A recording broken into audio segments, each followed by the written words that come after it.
Salut à tous, la team OL, Thomas Show et Giuliano pour Lyon Fan TV. Très heureux les gars de vous retrouver pour une nouvelle petite vidéo. On se trouve du côté de l'Institut Lumière puisque cet après-midi, comme vous le voyez, il y a une rencontre sport, littérature et cinéma. C'est le dernier jour et aujourd'hui il y a la diffusion du documentaire qu'on a déjà vu de l'équipe Explore sur la remontada incroyable de l'Olympique Lyonnais avec Pierre Sage. Il y aura la présence de Laurent Prudhomme, les amis. On va essayer de lui poser des questions avant toute chose. N'hésitez pas à vous abonner, vous mettez un petit pouce, c'est très important. Et on tient à dire, cette vidéo est non sponsorisée parce que la dernière fois, c'était Jean-Michel Aulas qui était là. Et malheureusement, on a été éconduit par la communication de l'Olympique Lyonnais. J'avais même pas pu. Non, stop, j'avais pas pu rentrer moi parce que je savais pas qu'il fallait des trucs. Donc j'étais. Alors moi, j'étais spectateur externe. Voilà, moi en gros, on m'a dit que, écoutez, la communication de l'OL a fait des pieds et des mains pour pas qu'on puisse rentrer. Mais cette fois-ci, on a payé nos places. Hein. On n'est pas payé ni par l'équipe, ni par l'Institut Lumière. Donc les amis, vous allez nous suivre. Ça va être, je pense, sympathique. Allez, ça part. Il y a un sacré truc hein, ici, hein, Giuliano. Les champions, les grands champions. Stade champion ici. Wemby. Oh, Wemby ici. Non mais c'est assez joli hein, l'Institut Lumière. Pour ceux qui n'ont jamais été, c'est sympa. Hein. Waouh. Ah ouais, top ici. Champion. L'équipe de France.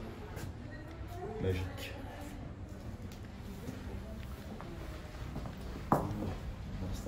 Champion. Il y a les raquettes de Rafa, les gars. Gros champion. Il y a les raquettes de Rafa. En immense. Ouais.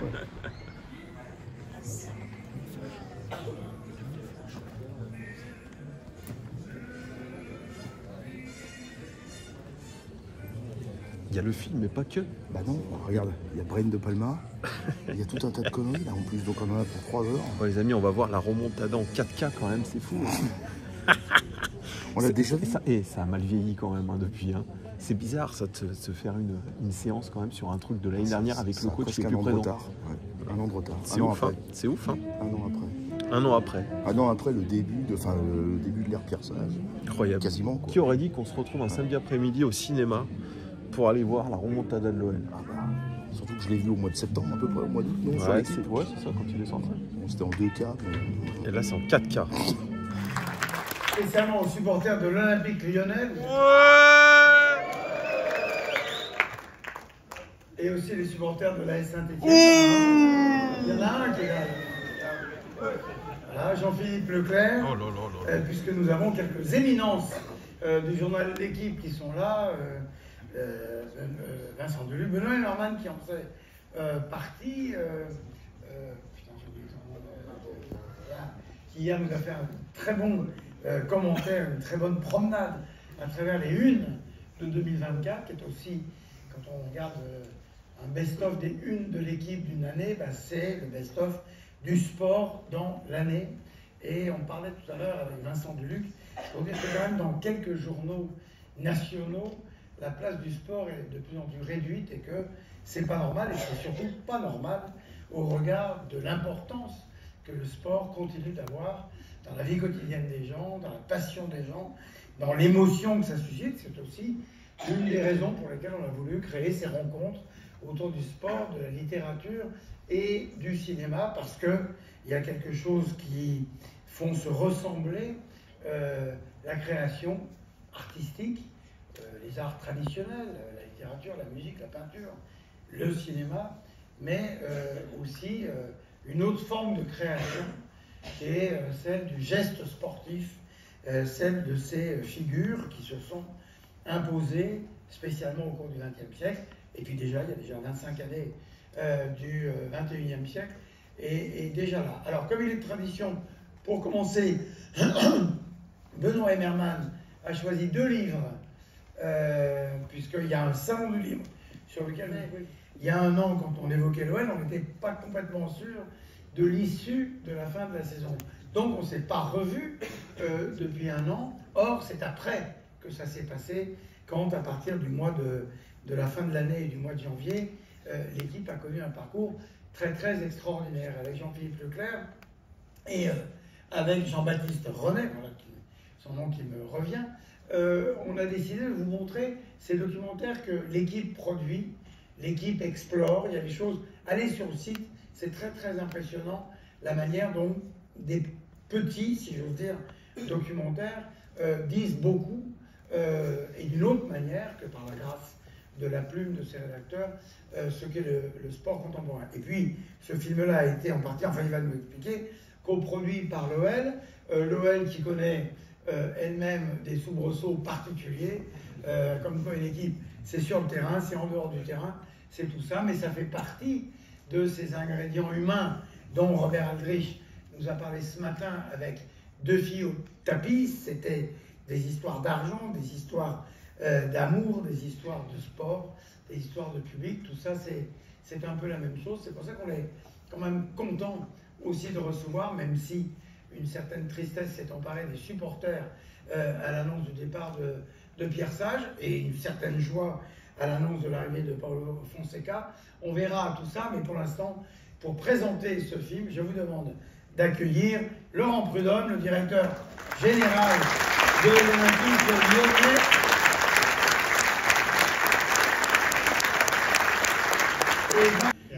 Merci d'être là, merci de cette fidélité.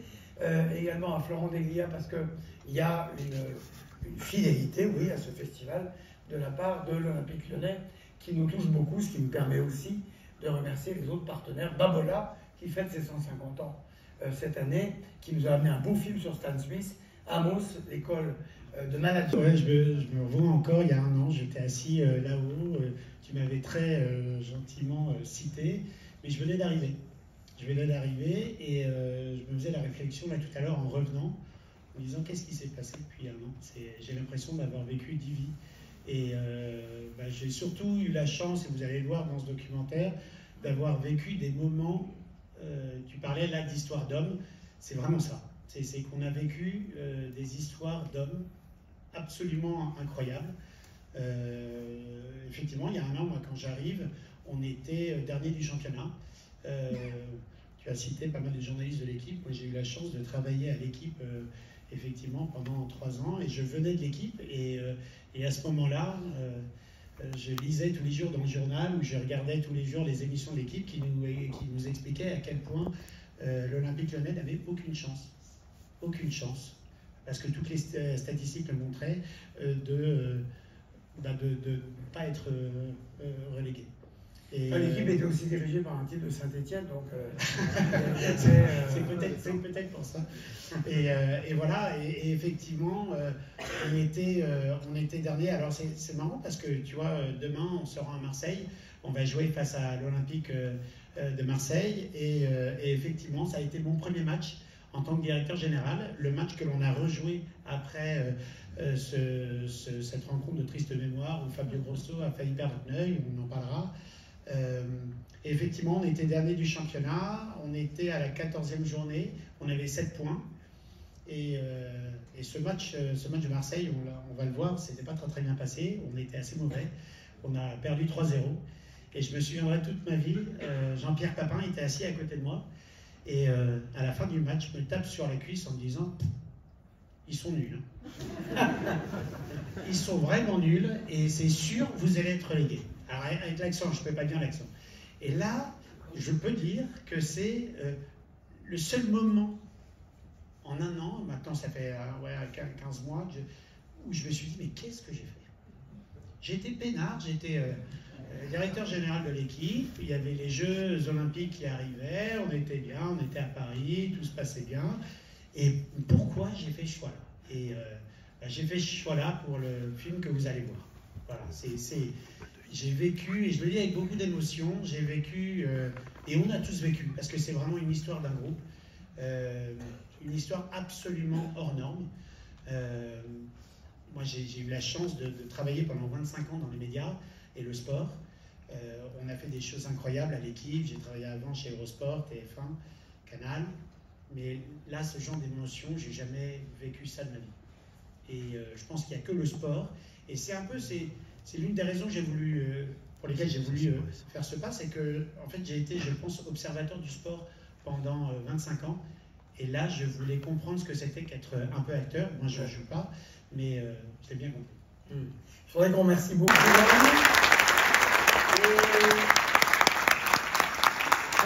retrouve quand même, on se retrouve quand même juste après le film pour. Et les supporters de l'Olympique Lyonnais qui viennent là pour la première fois à l'Institut Lumière Levallois, alors que nous on va au stade. Voilà, merci à tous, bonne journée. Merci beaucoup. Vous aurez noté l'anglais magnifique de Pierre Sage. Moi juste, évidemment je l'avais vu sur l'équipe, mais de le revoir d'abord, tous ensemble, ça redit que cette invention des lumières, de vouloir voir les choses sur un grand écran, avec le public tous rassemblés, ça a quand même une autre force d'émotion.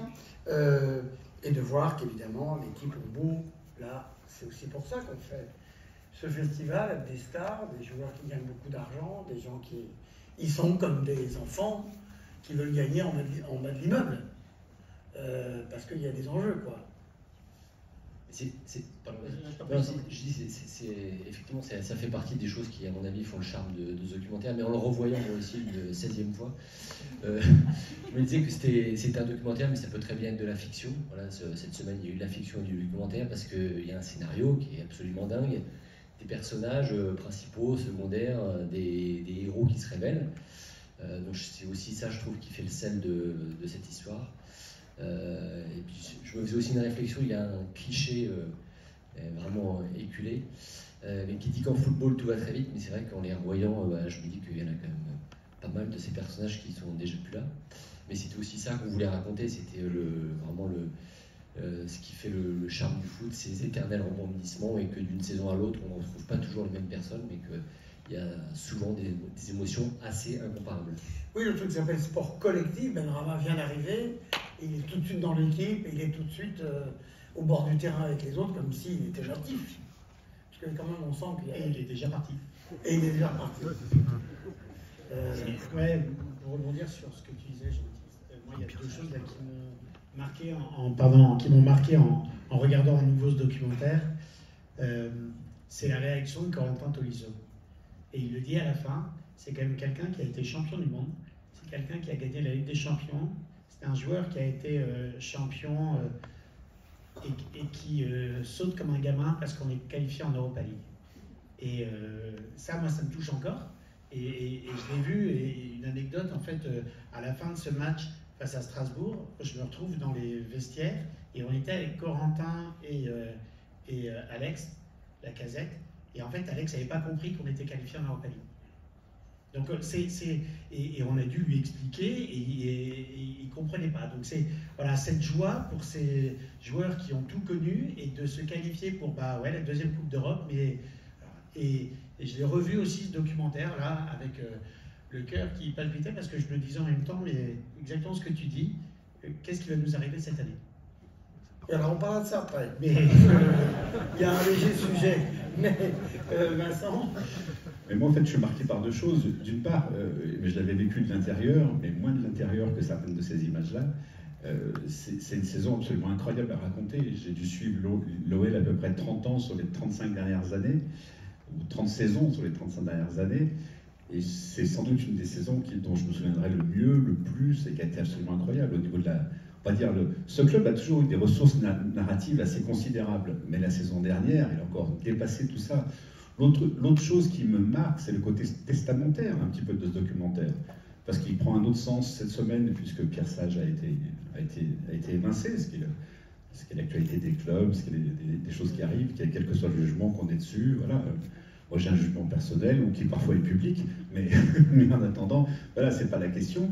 Et l'autre chose, c'est que je me dis quand même que cette saison-là, et là, c'est quelque chose à la fois lyonnais et peut-être journalistique, ça a été rendu possible parce qu'il y avait des Lyonnais. Alors c'est vrai qu'ils sont spécialement mis en valeur dans le documentaire, puisque c'est eux qui parlent en voix off ou en gros plan, et que d'autres joueurs qui venaient pas de l'OL ont été importants aussi dans cette séquence-là, il ne faut pas les oublier.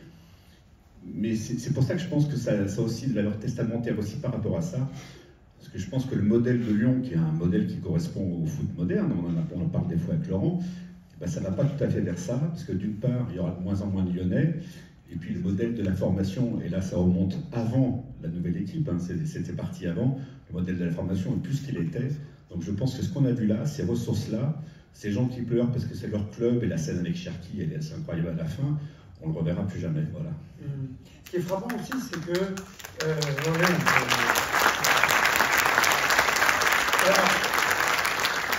on le reverra plus, et peut-être qu'on le reverra. Ouais.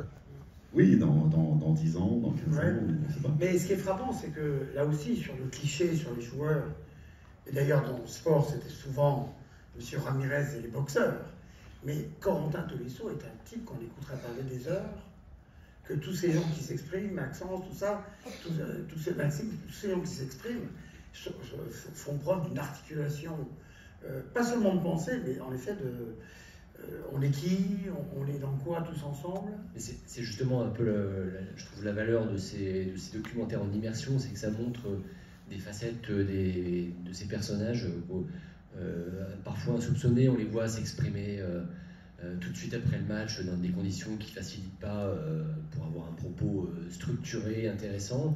Et là, sur la longueur, ben voilà, on les découvre sous un autre jour. Et c'est d'ailleurs c'est pour ça que ça nous a convaincu, enfin que ce projet nous a convaincu, c'est que au départ on a vu qu'il y avait une matière originale qui était effectivement à la source recueillie par l'Olympique Lyonnais. S'il n'y avait pas eu cette matière originale, c'est sûr que le projet n'aurait pas du tout eu la même force. Vous filmez tout, vous? Alors, on ne filmait pas tout avant. Maintenant, on commence à filmer un peu tout. En fait, moi tu le sais, je viens de l'équipe et j'ai passé des années dans les médias et le sport. J'ai pas été un grand footballeur ou un grand sportif, mais j'ai toujours adoré les histoires dans le sport. Et c'est pour ça que j'ai lu pendant très longtemps les articles de Vincent. J'aime ça. Je vais pas forcément regarder pendant 90 minutes un match, mais les histoires m'ont toujours passionné. Et par exemple, je me suis mis à la Formule 1 en regardant Drive to Survive sur Netflix. Et en arrivant à l'OL l'an dernier, je me suis rendu compte au bout d'un moment que j'avais la chance de vivre tous les jours dans un documentaire. Et je me suis dit, mais c'est sûrement aussi ça qu'il faut qu'on propose, qu'on offre aux gens. Et donc, je suis allé voir le patron de la com, Florent Delija, qui est là, en lui disant, j'aimerais qu'il y ait un journaliste maintenant qui suive tout le monde, tout le temps. Et on va mettre une personne avec un survêtement. Et il était effectivement complètement en immersion. Et donc, on a trouvé la bonne personne qui a su se faire accepter. Et on s'est dit, allez, on y va, et on ne sait pas ce que ça donnera. Et après, c'était compliqué parce que moi, je ne voulais pas confier ce documentaire à la communication de l'Olympique Lyonnais, parce que je ne voulais pas en faire un public reportage.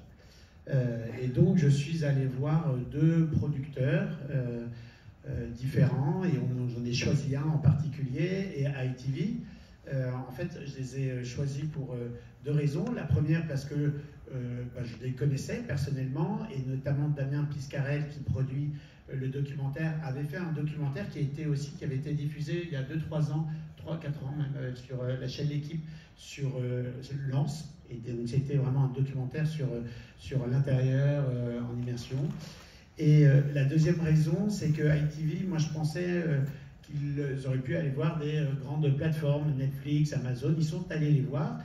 Et voilà, le raisonnement américain de ces plateformes dit que ouais, c'est bien, vous avez fini 6e, mais vous n'avez pas fini premier. Et l'Olympique Lyonnais, c'est bien, mais bon, effectivement, on connaît plus, nous, la Première Ligue. Et donc après... On va tous résilier notre abonnement. Absolument. Et donc, la chaîne L'Équipe, et le groupe L'Équipe, et Équipe Explore, est devenu assez naturellement, parce que ça me tient vraiment à cœur. Moi, j'ai travaillé là-bas, j'ai passé des moments exceptionnels. Et deuxièmement, c'est une chaîne, notamment, il y avait 2 angles. L'Équipe Explore, qui est effectivement une plateforme qu'on avait lancée il y a 3 ans avec Jean-Baptiste, et qui permet, tu l'as dit, de mettre à disposition plein d'histoires. Et c'est ce que, une fois de plus, ce que j'aime, c'est raconter ces histoires. Mais deuxièmement, c'était la possibilité d'avoir ce documentaire sur une chaîne gratuite. Et qu'à l'époque, en juillet dernier, où il y avait toutes ces discussions de droit télé, avec DAZN, Bein, avec une exposition qui était de plus en plus réduite, il me paraissait important que de temps en temps, du foot soit accessible à tous et en gratuit. Ces 4-5 premiers matchs, il y aurait eu un 4e entraîneur? Je ne sais pas. Le plus important, en fait, je pense que le plus important, c'est sont pas des joueurs qui, d'un coup, ne savaient plus jouer au foot. Ouais. Et je pense que ce sont des joueurs, et on le voit, c'est toute la beauté de ce... C'est que c'est une histoire d'homme, de confiance et de psychologie. Et Pierre, en plus d'être un grand professeur d'anglais, c'est un éducateur, et je le dis, et je pense que c'est vrai, il ne faut pas l'oublier. Vincent, tu parlais de l'académie. On travaille énormément pour l'instant pour que l'académie revienne à son niveau d'antan. Et pour nous, c'est vraiment très important. C'est d'autant plus important que l'académie est au cœur du système de John Textor, de notre système, du système Eagle, qui peut peut-être choquer certaines personnes, mais la multipropriété, c'est aussi une manière de partir de l'académie, de faire émerger des joueurs, et après de les faire tourner dans les différents clubs de la Galaxy Eagle pour qu'ils puissent gagner en expérience et s'aguerrir et après revenir jouer à l'OL. Donc l'académie, au contraire, est très importante et de plus en plus importante pour nous parce qu'elle est au cœur du projet Eagle. Et l'académie, et je rejoins Vincent, a fait partie de l'histoire de l'Olympique Lyonnais. On le voit là dans le documentaire. Et c'est pas pour rien que John est allé chercher le patron de l'académie pour le mettre à la tête de cette équipe. Et c'est vrai que c'est un... Pierre, il n'était pas entraîneur. Il était patron de l'académie et il a fait confiance au cadre, il a fait confiance aux Lyonnais. Mais c'est peut-être... il faut le voir aussi d'une autre manière, ce documentaire. On voit beaucoup les Lyonnais parce que c'est le choix éditorial de cette société de production, ITV. Nous, on n'a rien dit. C'est peut-être beaucoup plus facile pour comprendre, mais c'était un groupe de 29 joueurs et il n'y a pas que les Lyonnais qui vont jouer. Et il a su, et on le voit, il y a un moment très important dans cette saison, c'est le mercato de janvier. Et le mercato de janvier, on a la possibilité d'apporter, de faire venir des nouveaux joueurs et des Nemanja Matic, des Saïd Benrahma, des Malik Fofana, ont su s'intégrer et Pierre a su aussi les intégrer dans le collectif. Ça, c'était particulièrement fort. Pour qu'une histoire comme ça soit possible, il faut qu'elle soit portée par des gens pour qui le club est un peu plus qu'une équipe, que mon équipe du moment, que mon équipe de l'année qui vient ou des 2 années qui viennent. Il a quand même fallu que cette histoire elle a été rendue possible parce que ce club était très important, était plus important pour les joueurs lyonnais que pour leurs adversaires le samedi soir. Je pense que voilà, ça a été porté pour ça.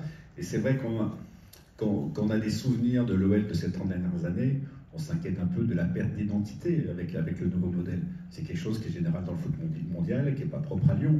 Mais c'est vrai que par rapport aux histoires lyonnaises, et comme l'a souligné Laurent, depuis 30 ans, il y a toujours eu des Lyonnais issus du centre de formation. Même si dans l'équipe dominante, des périodes 2002-2008, il y en avait un peu moins, mais il y en avait quand même. Il y en avait toujours au moins 5 ou 6 qui jouaient par saison. Donc c'est quelque chose dont on sent qui est en train de basculer vers une autre histoire. C'est à ça qu'il faut s'adapter, évidemment. Mais c'est pour ça que ce documentaire, je trouve, voilà, il tient sa force de ça, c'est il laisse une trace durable de cet épisode-là et de ce moment-là. Alors, très belle, surtout pour dire les choses, nous, on voyait beaucoup Pierre Sage en conf de presse, et il a un verbe assez posé, il a un choix des mots, etc. Bon, évidemment, quand il parle anglais, on voit bien qu'il a son choix des mots est un peu réduit. Oui. Mais il est quand même assez basique et il fait passer, enfin, on va dire que son langage corporel et le ton qu'il emploie fait passer tout le reste. En fait, il est beaucoup plus actif et beaucoup plus vocal que ce qu'on peut imaginer de l'extérieur. Et moi, j'ai découvert ça aussi. Moi, ma place n'est surtout pas dans le vestiaire avant les matchs ou à la mi-temps. Donc, je suis en tribune présidentielle. Et donc, j'ai découvert aussi un autre Pierre. Et c'est assez en voyant le documentaire. Ouais. Non, et puis même Tolisso. Précis, je pense qu'il avait exactement la même attitude et les mêmes mots dans la première partie de saison quand ça ne marchait pas. Il faut quand même, voilà. Après, il y a d'autres choses qui font que ces mots-là correspondent mieux au moment et qui sont mieux entendus. Mais en général, c'est toujours les mêmes mots, toujours au même moment et toujours par les mêmes personnes dans les vestiaires. Il y a quelque chose aussi qui, pour moi, est essentiel. C'est le rôle des supporters d'une ville comme Lyon. Voilà. C'est l'objectif de l'Olympique Lyonnais, c'est sûrement aussi de faire rayonner Lyon dans sa région, en France et à l'international. Et je pense que les joueurs l'ont fait. Et moi, quand je suis arrivé en décembre 2023, J'ai vu des collaborateurs au sein du club qui étaient paumés parce que Jean-Michel Aulas était parti, ça faisait 36 ans qu'il était à la tête du club, mais qui était hyper engagé. J'ai vu des partenaires commerciaux qui se disaient bah, ok, vous êtes dernier, mais on est derrière vous. Et j'ai vu surtout un stade, des supporters qui n'ont jamais baissé les bras et qui n'ont jamais cessé d'encourager leur équipe. Et moi j'ai la chance de faire tous les matchs, domicile extérieur, et j'ai jamais vu un public comme ça. Et une ville qui a porté son équipe. Et je pense que oui, c'est sûrement un entraîneur, oui, ce sont sûrement des joueurs, c'est peut-être aussi des collaborateurs qui ont permis ça, mais c'est aussi une ville entière et ses supporters. On contredira peut-être, mais j'ai l'impression que ça fait partie, à mon sens, d'une évolution qu'on constate dans le foot depuis ces dernières années, où les supporters prennent une place quand même de plus en plus importante, que certains, objectivement, jugent trop importante. Et j'ai l'impression que c'est parfois une spécificité lyonnaise de voir effectivement ce COP, le noyau dur vraiment des supporters, s'adresser comme ça aux joueurs en leur intimant vraiment de se remuer pour redresser. Le culte politique de Jean-Michel Aulas dans la gestion de ses tribunes, il faut quand même dire les choses. Il les a tenues pendant très longtemps. Il y a un moment où il a moins tenu, je ne sais pas s'il y a des gens du virage nord ici, mais il y a des gens où il les a moins tenus, des moments pardon, où il les a moins tenus. Ce moment-là, je me suis toujours posé la question de ce que les joueurs pensaient vraiment quand ils étaient en rang comme ça. Est-ce qu'ils se sont dit, on fait semblant de les écouter, mais en faux de nous, on est super en colère contre eux parce qu'ils sont en train de nous humilier publiquement et c'est quelque chose qui n'est pas... L'image va passer partout et on va passer pour des petits garçons. Ou est-ce qu'ils se sont dit, bah, finalement, on leur doit ça aussi. Je trouve qu'il y a une ambiguïté toujours dans ce moment-là où on ne sait pas exactement comment le lire. Voilà. Et même après coup, j'ai un doute. Et non, tu as raison. Et c'est assez paradoxal parce que je pense que les groupes de supporters ont aussi vachement évolué et se sont adaptés à la mise en lumière des matchs. Et qu'un match, il ne commence pas juste au coup d'envoi et il s'arrête au coup de sifflet final. Et que, voilà, moi je ne suis pas toujours très à l'aise quand les joueurs vont voir les supporters comme ça, parce que je trouve que ça donne de temps en temps un pouvoir de supériorité. Et c'est très bien qu'il y ait des échanges. Et on a tout le temps des échanges avec nos supporters. Et je pense que c'est plus important de garder ces échanges. Maintenant, voilà. Oui, mais c'est un peu du cinéma. Oui, mais cette scène. Johan, pardon, qui tient ce mégaphone, après a eu une interview, enfin il y a eu un papier dans l'équipe, et il en a assez souffert en fait. Pour en avoir parlé avec lui, il en a souffert parce que il m'a dit, mais on m'a donné une notoriété que je n'ai pas forcément, ou un pouvoir que je représente un groupe. Je ne suis pas moi seul à haranguer. Personnel, parce que j'aime beaucoup le foot anglais, qu'il y ait des mégaphones soient autorisés dans les stades. C'est-à-dire que ça ne m'intéresse pas beaucoup de voir un spectacle qui est commenté par quelqu'un qui est dans le virage. Je veux dire, quand je suis au stade, c'est pour vivre l'expérience du stade comme les autres spectateurs. Et je vois pas pourquoi le mégaphone il serait dans un virage et puis pas la tribune d'en face ou pas dans la tribune d'à côté, etc. En fait, la question de l'influence des ultras, c'est que leur pouvoir de nuisance est tel, éventuellement, quand ça se passe mal, qu'effectivement on leur concède de leur donner la parole. Mais la majorité silencieuse, elle mériterait de prendre la parole aussi, elle n'aurait pas forcément toujours le même avis. Mais leur présence est essentielle. Leur présence est aussi essentielle, et c'est pour ça qu'on discute avec eux, parce qu'on a besoin aussi de ce soutien. J'allais dire, moi, à titre personnel, ça me fait la peine, parce qu'on en parlait tout à l'heure, c'est beaucoup plus qu'un travail. C'est-à-dire que moi je passais mes journées avec Pierre. On prenait nos petits déjeuners, on déjeunait, on dînait ensemble. Voilà. Après, il ne faut pas oublier qu'un club de foot, effectivement, ça génère une passion complètement débordante pour toute une ville. C'est une entreprise. Excusez-moi, ce micro, essayons de changer. Et des départs dans une entreprise, ça arrive tous les jours.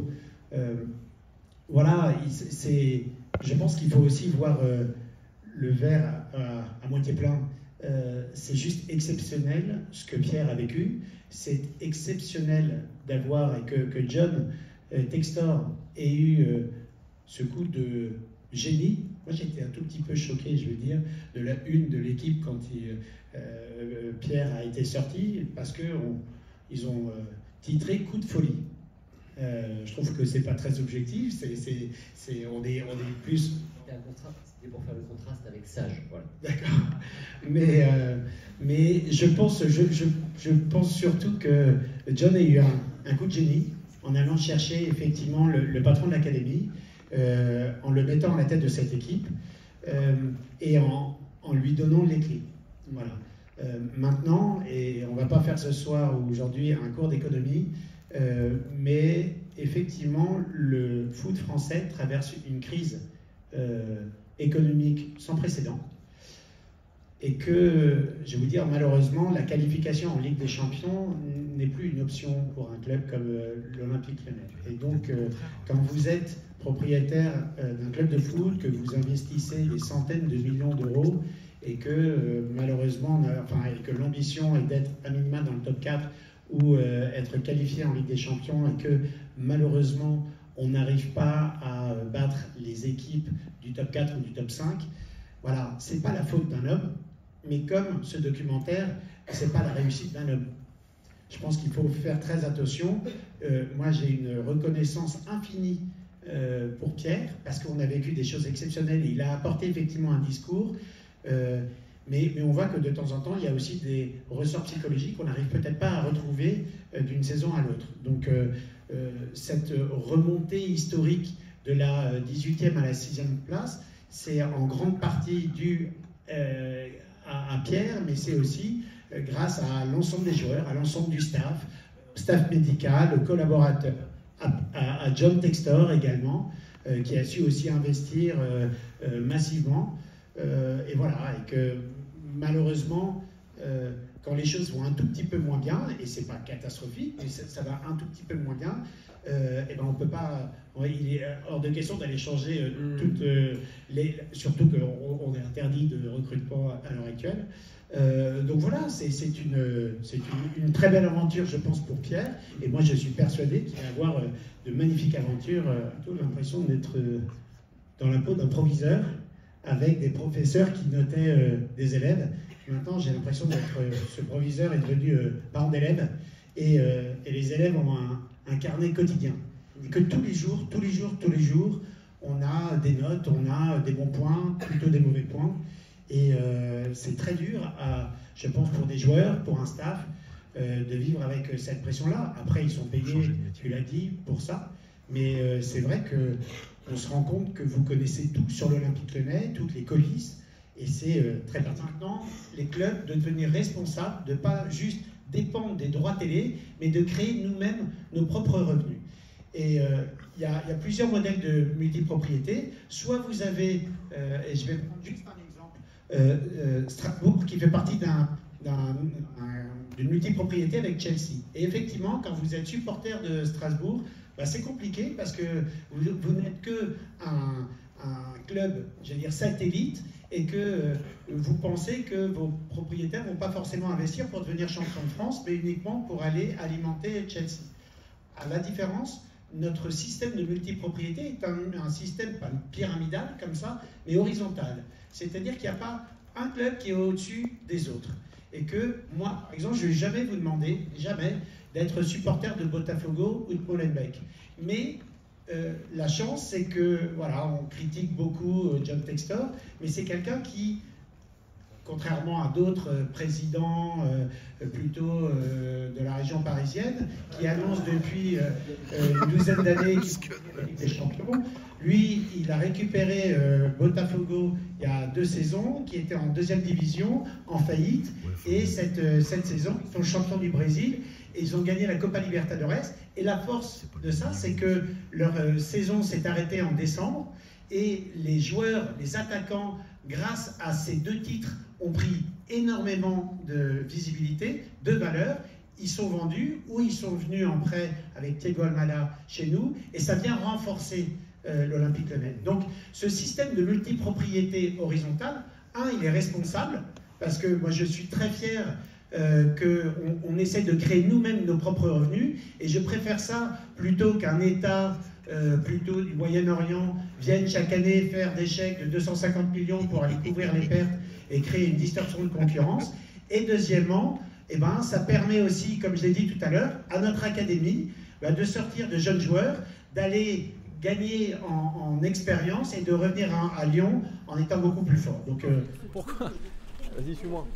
Monsieur Prudhomme, Est-ce qu'on peut juste deux questions, s'il vous plaît, monsieur Prudhomme? Pourquoi? Quelle est la raison? On veut vous poser deux questions très très simples, monsieur Prudhomme. Deux questions sur comment empêcher. Giuliano, fin de cette belle après-midi à l'Institut Lumière. Voilà, on a essayé de poser les questions à Laurent Prudhomme. Ouais, bah non. Vous voyez comment on se comporte avec les chaînes de supporters. Ils ont été. Mais alors après, il a des consignes qui viennent de la com parce que c'est. Laurent Deligia, le directeur de la communication. C'est aussi ça qu'il faut dénoncer. Et je trouve ça pas bien parce qu'il faut rappeler qu'on paye des maillots à 110 balles, il faut rappeler qu'on paye des places qui coûtent cher, il faut rappeler que si on les avait pas soutenus en sautant les pieds dans la merde comme on l'a fait l'an dernier, bah, ils seraient peut-être pas maintenus. Donc sans nous, dont ils ont fait l'éloge des supporters tout le long du débrief. Ouais. C'est ça, se reconnecter avec les supporters, les gars. Ils nous ont à la fin, oui, les supporters, faut aussi leur. Et à la fin, t'accordes pas. Il avait une question, pas 40, une, peut-être deux, grand max. Ouais. Il ne veut pas s'arrêter 3 secondes. En plus, c'est un anonyme, c'était que des intellectuels. Ils ne savent pas qui c'est, Laurent Prudhomme dans le truc. Donc, si vous voulez, on était 4 à la sortie. Ça lui prenait 2 secondes. C'est un peu dommage, mais ça prouve encore une fois qu'il y a une mentalité qui est détestable et que cet homme-là est légèrement boycotté. Voilà, c'est tout.